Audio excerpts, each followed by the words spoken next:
وہ ٹالنگ بونا جتنا بدشکل تھا خدا نے اسے اتنا ہی پیارا دل دیا تھا۔ اللہ میاں کسی کو اچھی شکل دے دیتے ہیں اور کسی کو اچھا دل، لیکن وہ ٹالنگ کی بیوی تھی تو اس کی طرح بونی ہی پر بے حد خوبصورت تھی، نازک سی گڑیا سی۔ یہ دونوں اکٹھے باہر نکلتے تو لوگ انہیں دیکھ دیکھ کر بہت خوش ہوتے۔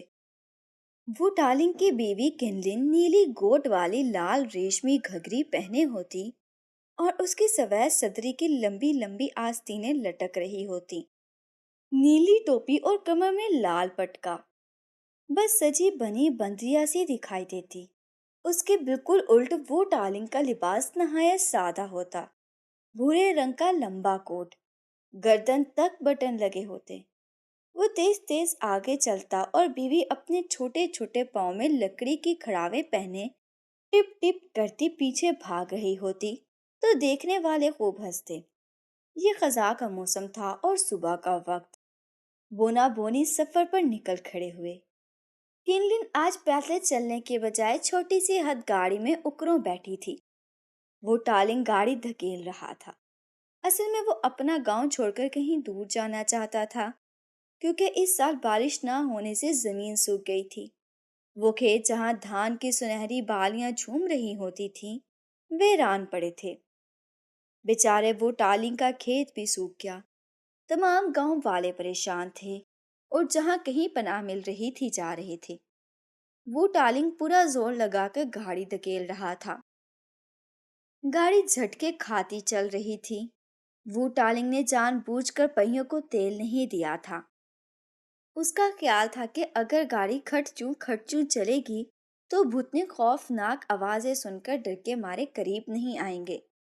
کنلن بیچاری کھٹارا سی گاڑی کو دونوں ہاتھوں سے مضبوطی سے پکڑے ہوئے تھی کہ کہیں ایسا نہ ہو جھٹکوں سے باہر گر جائے۔ جس جنگل سے وہ گزر رہے تھے وہاں بھوت رہتے تھے۔ اب بھوت کھٹارا گاڑیوں سے ڈرنے لگے تو بس ہو گیا کام۔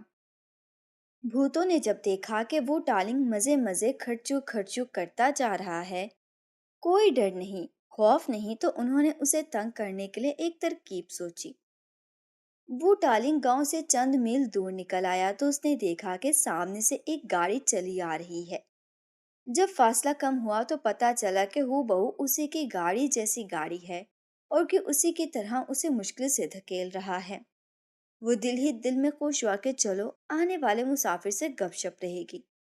اس لمبی تنہا سڑک پر کوئی تو ملا، خدا کا شکر ہے، اس بہانے کچھ آرام کر لیں گے۔ یہ سوچ کر وہ رک گیا اور گاڑی کی ہتھی کا سہارا لے کر آنے والے کا انتظار کرنے لگا۔ اس کی سانس پھولی ہوئی تھی، سر سے پاؤں تک پسینہ بہہ رہا تھا۔ گاڑی کچھ اور قریب آئی تو پتا چلا کہ گاڑی میں ایک عورت بیٹھی ہوئی ہے اور ایک مرد اسے دھکیل رہا ہے۔ حیرت سے وہ ٹالنگ کا منہ کھلے کا کھلا رہ گیا۔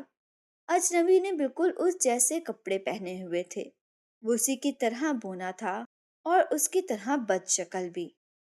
کنلن لاحول پڑنے لگی، کیونکہ دوسری گاڑی میں بیٹھی ہوئی عورت بالکل اس جیسی بونی اور اس جیسی خوبصورت تھی۔ اس نے بھی نیلی گوٹ کی لال گھگری پہنی ہوئی تھی اور اس کی سفید صدری کی لمبی لمبی آستینیں لٹک رہی تھی۔ اللہ رے، یہ تو کنلن ہی تھی۔ اسے دھوکا ہونے لگا۔ وہ ٹالنگ اور کنلن کی حیرت انتہا کو پہنچ گئی۔ کیسا سلام اور کیسا حال چال، ان کے منہ سے ایک لفظ تک نہ نکلا۔ آخر آنے والا اجنبی خود ہی بولا، جناب، مجھ ناچیز کا نام ٹالنگ ہے اور میں وہ خاندان کا ہوں، اس سے میرا پورا نام وہ ٹالنگ ہے۔ ہم یہاں سے 6 میل کے فاصلے پر رہتے ہیں، اس سے ملیے، یہ میری بیوی ہے، اس کا نام کنلن ہے۔ اتنا کہہ کے وہ گاڑی میں بیٹھی ہوئی عورت کی طرف دیکھ کر مسکرایا اور پھر وہ ٹالنگ سے کہنے لگا، جناب، اب آپ مجھے اپنا نام پتہ بتائیں۔ وہ ٹالنگ نے مایوسی سے سر جھٹکا۔ اس کی سمجھ میں خاک نہیں آ رہا تھا کہ کیا بتائے۔ اس نے کہا، ٹالنگ تو میرا نام ہے اور وہ میرا خاندان ہے۔ یہاں سے 6 میل دور میرا گاؤں ہے اور میری بیوی کا نام کنلن ہے۔ اجنبی نے غصے سے لال ہو کر کہا، یہ کیا بک بک ہے، میرا خیال ہے کہ آپ کوئی ٹھگ ہیں۔ یہ کہہ کر اجنبی وہ ٹالنگ کو مارنے کے لیے آگے بڑھا۔ لڑائی سے ڈر کر دونوں عورتیں اپنی اپنی گاڑیوں سے کود پڑیں۔ نکلی عورت وو ٹالنگ کو بچانے اس کی طرف بڑھی اور کنلن اجنبی کے راستے میں کھڑی ہو گئی تاکہ وو ٹالنگ کو مار نہ سکے۔ کنلن لڑائی جھگڑے سے بہت گھبراتی تھی۔ وو ٹالنگ صلح کے انداز میں تھا۔ مارو مت بھائی، ہم صبر سے جھگڑے کو طے کر سکتے ہیں۔ چلیے میں آپ کو بتاتا ہوں، یہ سیدھی سی بات ہے کہ یہ میری بیوی ہے اور میں اس کا شوہر ہوں۔ یہ کہا اور محبت سے اپنے پاس کھڑی اجنبی عورت کو دیکھا۔ نہیں نہیں، کنلن روتے ہوئے وو ٹالنگ کے قدموں میں گر گئی۔ ایسا مت کہو، تمہاری بیوی میں ہوں، تمہاری بیوی تو میں ہوں۔ اجنبی عورت نے بھی اپنے آپ کو وو ٹالنگ کے قدموں میں گرا دیا۔ بیچارہ وو ٹالنگ پریشان کھڑا تھا، کبھی ایک عورت کو دیکھتا کبھی دوسری کو۔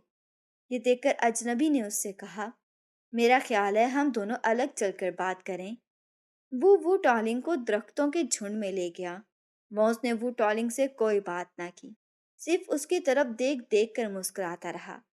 پھر تھوڑی دیر بعد اسے واپس سڑک پر لے آیا۔ جو ہی وہ واپس آئے، دونوں عورتیں دوڑ کر اجنبی کے قدموں میں گر گئیں اور چیخنے لگیں، تمہاری وفادار بیوی میں ہوں، تمہاری وفادار بیوی میں ہوں۔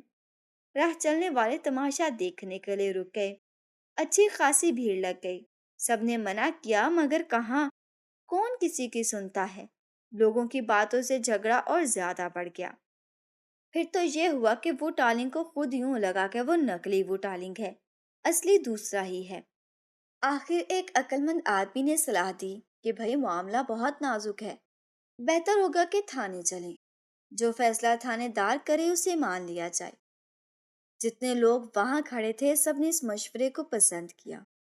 دونوں بیویوں اور دونوں شوہروں نے بھی کہا، ٹھیک ہے ٹھیک ہے۔ یہ لوگ جس تھانے دار کے پاس پہنچے وہ بھی بونا تھا۔ اس عجیب سے مقدمے کو سن کر وہ آگ بگولا ہو گیا۔ اس کا خیال تھا کہ یہ ڈھونگ اس کا مذاق اڑانے کے لیے رچایا گیا ہے۔ اس نے دونوں بونوں اور بونیوں سے کئی سوالات کیے، لیکن جب معاملہ سلجھنے کے بجائے اور الجھ گیا تو اس کے غصے کی انتہا نہ رہی۔ اس نے حکم دیا کہ ان چاروں کو خوب پیٹو، مار کھا کر کوئی نہ کوئی تو بول ہی دے گا۔ ان کے سروں پر تراتر جوتے پڑ رہے تھے۔ ادھر سے ایک جج کی سواری گزری جس کا نام پاؤ تھا۔ پاؤ بڑا ذہین اور عقل مند انسان تھا۔ اس نے بونوں کو اس طرح پیٹتے دیکھا تو نوکروں کو حکم دیا کہ پالکی روک لو۔ پالکی سے اتر کر وہ تھانے دار کے پاس آیا اور جب ساری بات سنی تو وہ معاملے کی تہہ تک پہنچ گیا۔ اسے شبہ ہوا کہ چاروں میاں بیویوں میں ایک جوڑا ضرور بھوتوں کا ہے۔ پاؤ جانتا تھا کہ بھوتنے ہی ایسے تماشے کرتے ہیں۔ اس نے بڑے روب سے کہا، میرا خیال ہے کہ اس معاملے کو طے کرنے کے لیے بڑے جادوگر کو بلایا جائے، کیونکہ مجھے شک ہے کہ بھوتنے کچھ گڑبڑ کر رہے ہیں۔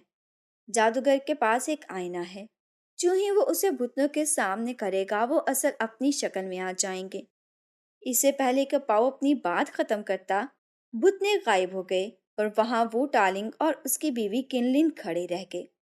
اب یہ کوئی نہیں جانتا تھا کہ اتنا بڑا جادوگر جس کے پاس جادو کا آئینہ تھا، سچ مچ کہیں رہتا بھی تھا یا نہیں۔